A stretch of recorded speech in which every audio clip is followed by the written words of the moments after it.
Hello, this is Jim Gordon, Treasurer for Citizens for Regional Transit. Welcome to Part 6 of the University at Buffalo School of Architecture Small Built Works Vision 2024.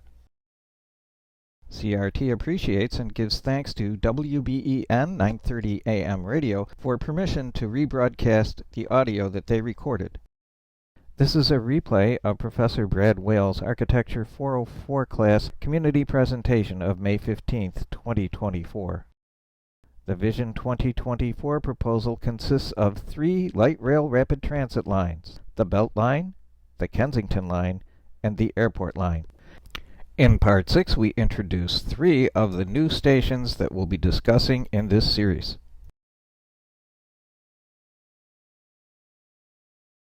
Hello again, I'm Brez, as I said before, and this is the existing one. I'm going to keep this kind of brief since it was kind of already talked about. But of course, the existing Metro line, the existing Amtrak and Freight line, and the pure Freight line, Belt line that goes around the city. So again, we're reinstating the passenger rail line along the Belt line and 2 new lines going out towards the airport, including the downtown airport and the proposed Kensington airport. And this was with the help of CRT. They came out and helped redline some future proposed stations that may be worked on in future semesters or it can be thought out just further.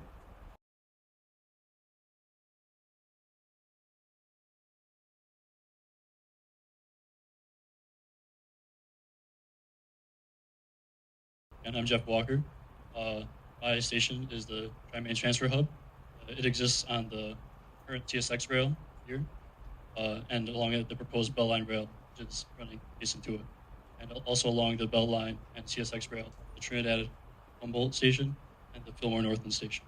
This is the existing conditions on the left. You can see the TSX here intersects kind of with 33 and the I-90 expressway, and then right here you can see our proposed plan with the restored Humboldt Parkway. We added rapid transit lines here, the Belt Line right here, with our stations here, here, and here. So again, our station's right here. It is on the corner of Jewett Avenue and Main Street. It's across from the Tri-Main Center, and it is adjacent to People's Park. Here you can see, or between my station and the Tri-Main Center, there's a recessed area with the existing CSX lines right here. The room for the proposed Bell Line station and the rails are here. Here's the Here you can see a train going under the Jewett Avenue Bridge right here. And this is just another view. This is the Tri-Main, the 2 CSX lines here, the proposed area for the Belt Line station right here. Here's some field measurements I did to get a better understanding of the scale of the project. Better understand of how deep the metro station I was proposing had to be. I went to 2 different metro stations and measured each individual step. I added them together and I used online GIS maps to sort of figure out, to do the math, find the slope of the metro line and the depth of the metro rails on my site.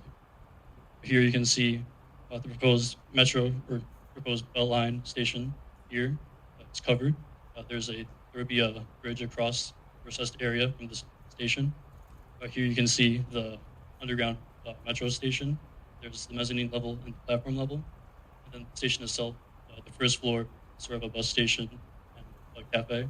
And the upper floors act as public offices or resiliency centers or whatever the community needs. So this is the existing conditions. Again, adjacent to People's Park, across from the Tri-Main Center. And we unfortunately have to be replacing the Advanced Auto Parts store. But given the goal of the studio, we wanted to preserve People's Park as it is more of a unique feature than Advanced Auto Parts, which could move various sites with more opportunities. This is the existing People's Park, kind of towards the end of winter.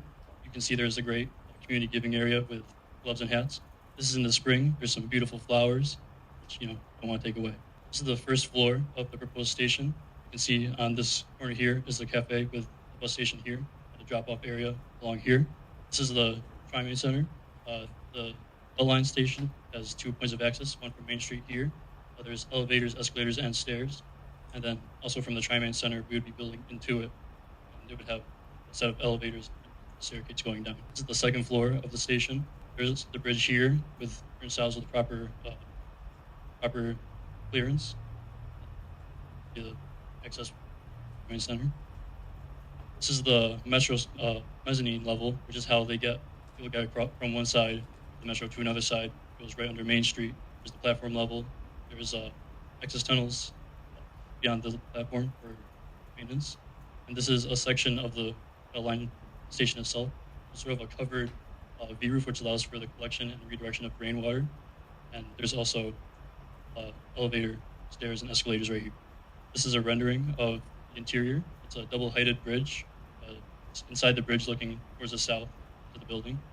This is of the Beltline at night. You can see tile-finished columns and the water collection system here.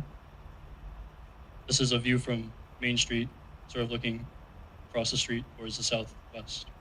You can see the water collection system, the columns, the bridge here, and then the station right here.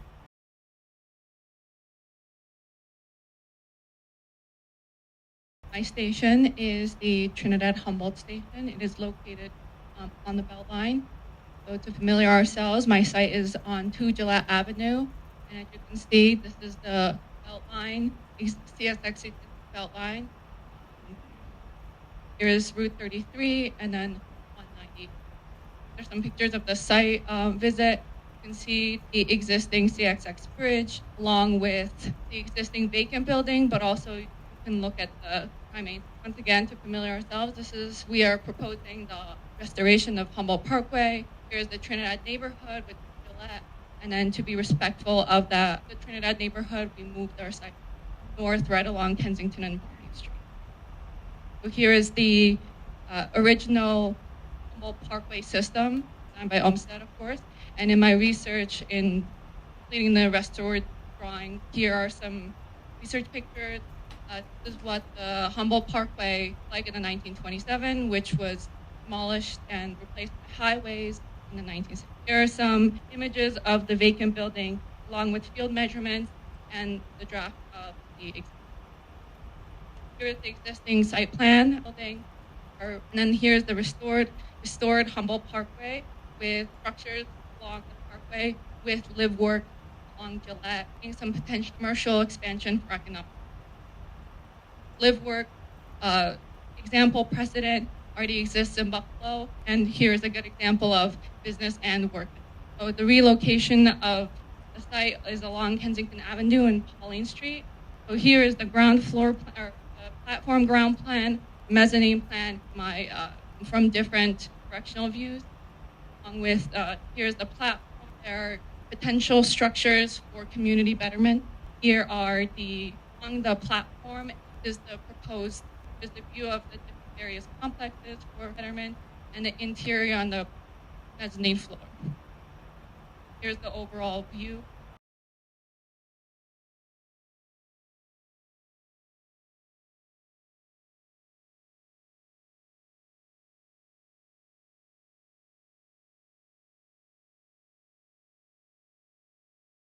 This is one of my favorite drawings of this class. I think it's just gorgeous. Some folks are telling us that we didn't have enough renderings at our presentation. We kind of upped the ante at our previous presentation. And this is the most beautiful drawing of the entire evening in my mind.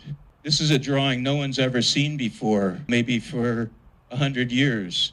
It's restoring Humboldt Parkway, putting back 15 new residences, 14 new artist live-work residences, which are in blue. Blue ones are live work on the back on Gillette. And then new mixed-use residential and commercial corners rebuilt in the pink. To me, this is this is a spiritual drawing.